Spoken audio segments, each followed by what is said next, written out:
Tennessee Blues. Hey, I'm back. Sorry, it's been a minute, 3 months about.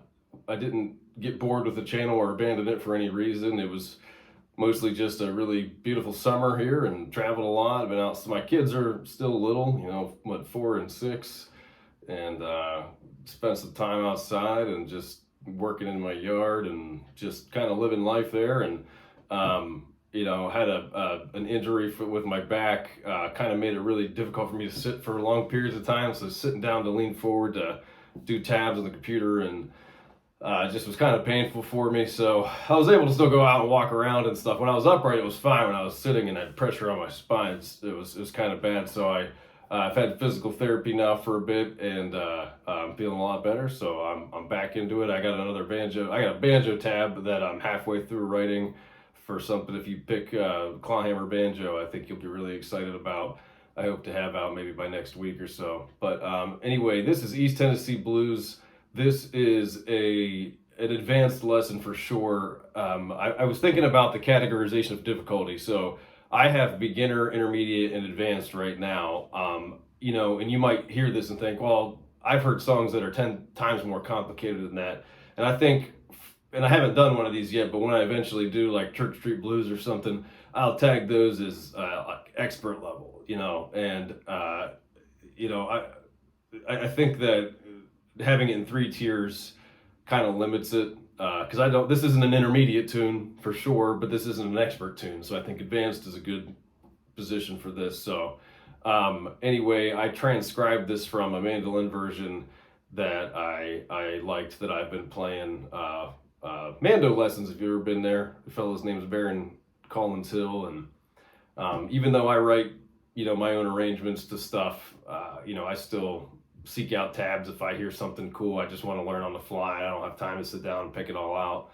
So he had a version of this I heard, and I just thought, man, that was really cool. And so I figured out how to play on the guitar. So that said, let's open up the tab.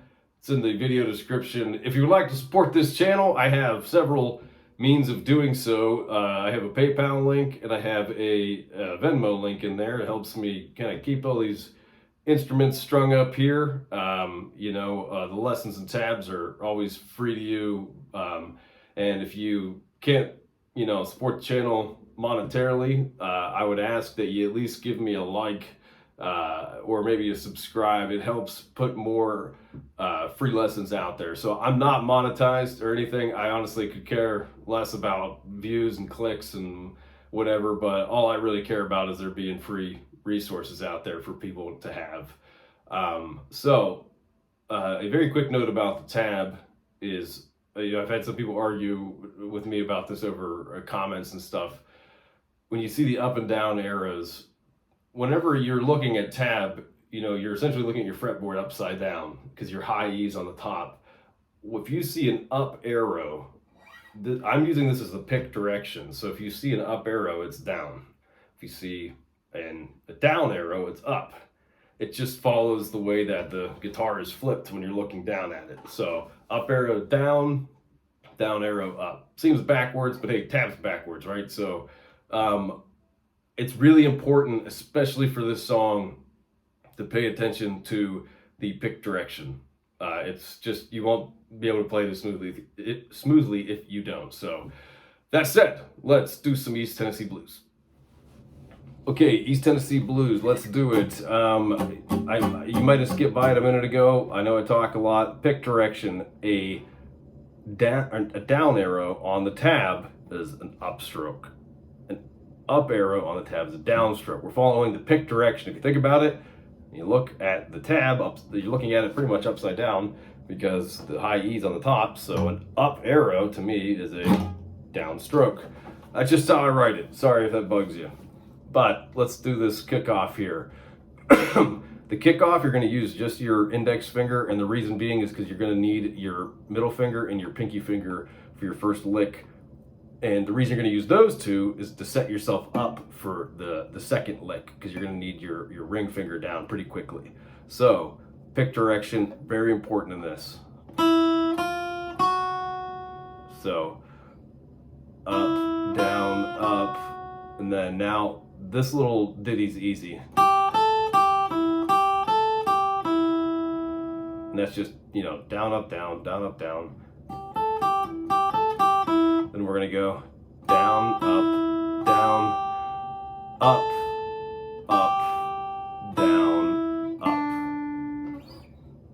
So pay attention.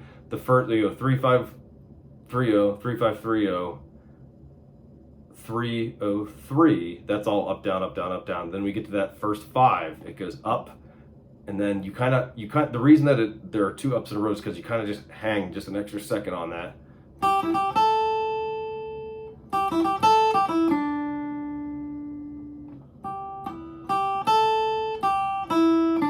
And then up again when you hit that first 3 on your B string. The second lick is very similar, but we don't have that double up at the end just because there's an extra note in the first lick. So it's just this, you know, 1 3 1 2 1 3 1 2 1 2 1 3 1 2. From the top of that we have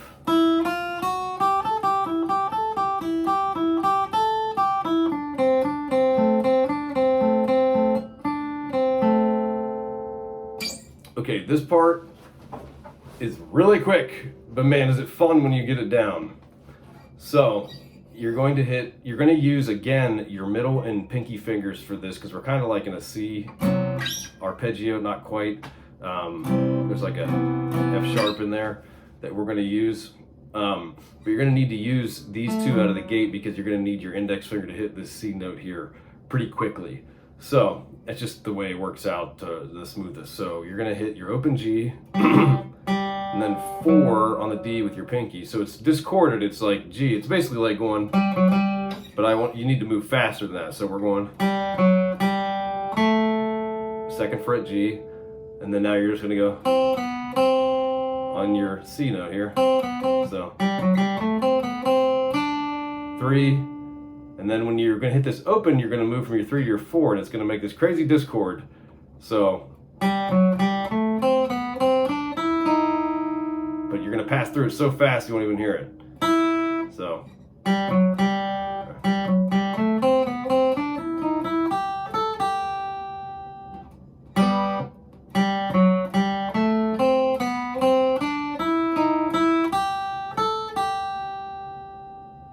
not real hard.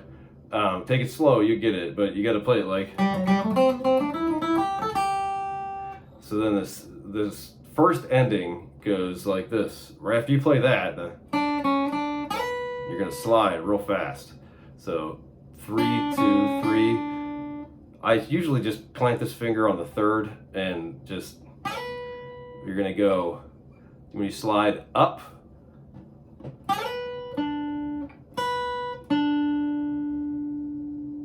Down here on your 3rd fret, I'm sorry, your 3rd string, your G on the 7th fret. 5 3. And then I have the repeat, which means that you repeat that kick off again. So from the top of the first time through,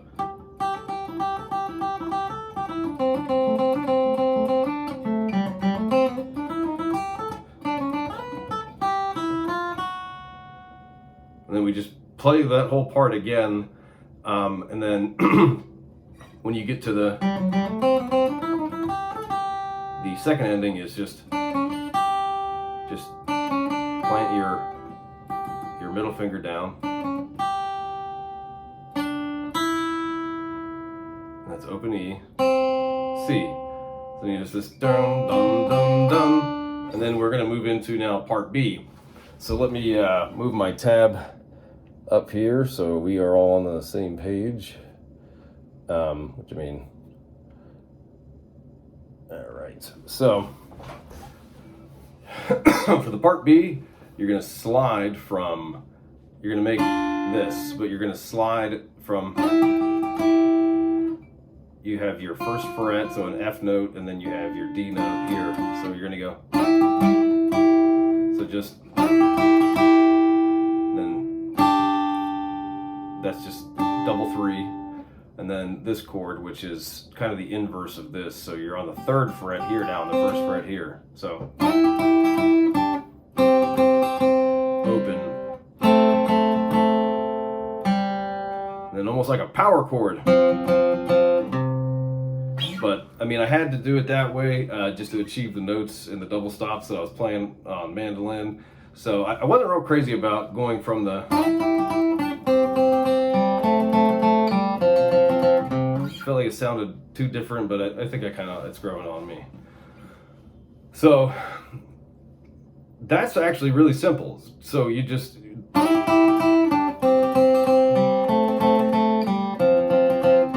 then you just do that same,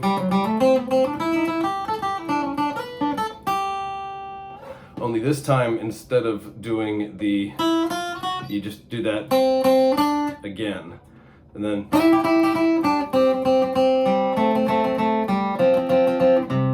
so at this point, the second ending, you can, if you want, just play the same second ending as before. However, I just wrote this little run. Well, I didn't write it. I just took it down to the lower string, so you can go. So.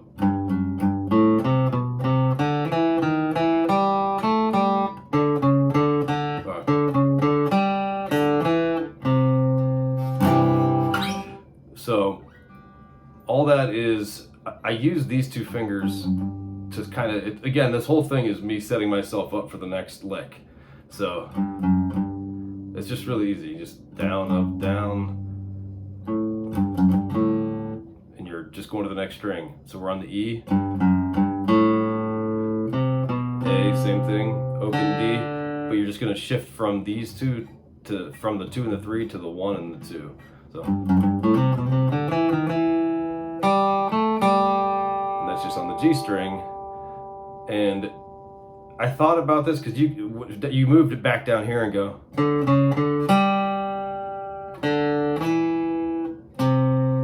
I thought, well, I could play it the same way like that. But there's always this little, you hear that extra little noise, that slap. You don't get it too much when you hammer on in the lower strings, but when you hammer on from like an open to like a 5, there's like this slap against the frets, so that, you know, I just felt it was cleaner to do it like,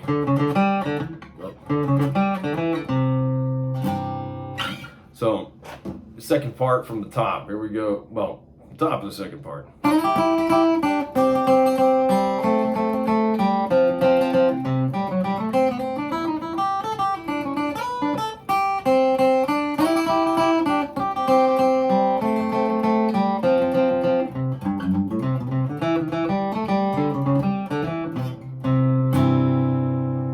So, the whole song all the way through, I'm probably going to clip a bunch of notes. This is really tricky.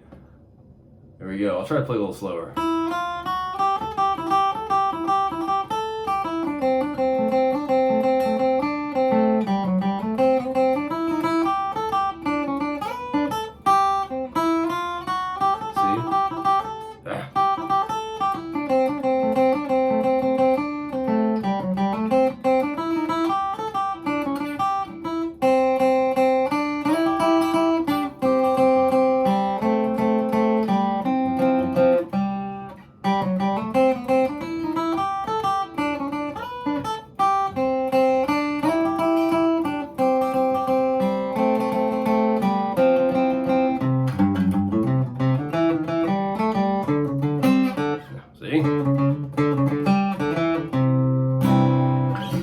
So cool, East Tennessee Blues. Have fun with it. Like I said, support the channel. If you like to donate, if not, give me a like. It helps get more free lessons out there for everybody else. Until next time, thanks for watching.